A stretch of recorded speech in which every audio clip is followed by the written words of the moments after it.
Bonjour, si vous êtes sur cette vidéo aujourd'hui, c'est que vous cherchez des solutions pour arriver à maîtriser vos crises d'angoisse, apaiser vos crises de panique et cet état anxieux généralisé. Une situation difficile à vivre, difficile également à partager, notamment auprès de nos proches.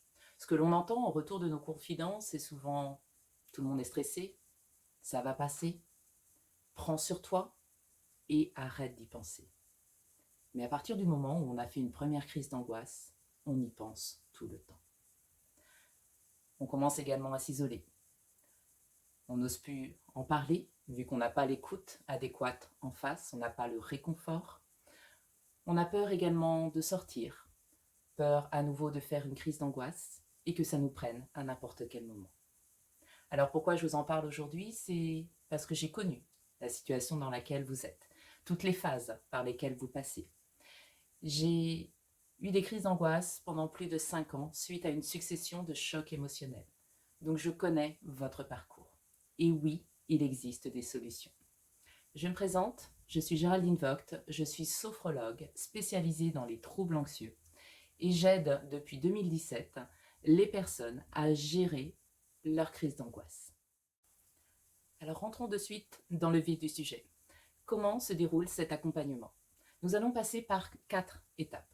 La première étape va être d'identifier les symptômes qui sont bien réels, les symptômes de vos crises d'angoisse. Que ce soit des picotements, le rythme cardiaque qui s'accélère, les jambes qui flagellent, cette sensation que l'on perd totalement le contrôle et qu'on va faire un malaise. On va, à travers des exercices ciblés, venir apaiser ces symptômes, réduire leur intensité et l'amplitude.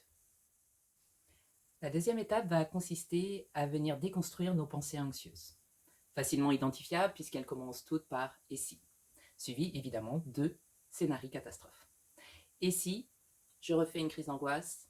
Et si, en allant faire mes courses, me prend un malaise? Et si, à nouveau, au volant de ma voiture, je fais une crise d'angoisse, suivi bien sûr de tous les chemins par lesquels on peut passer si toutefois je fais une crise d'angoisse pour m'arrêter au plus vite sur le bas-côté.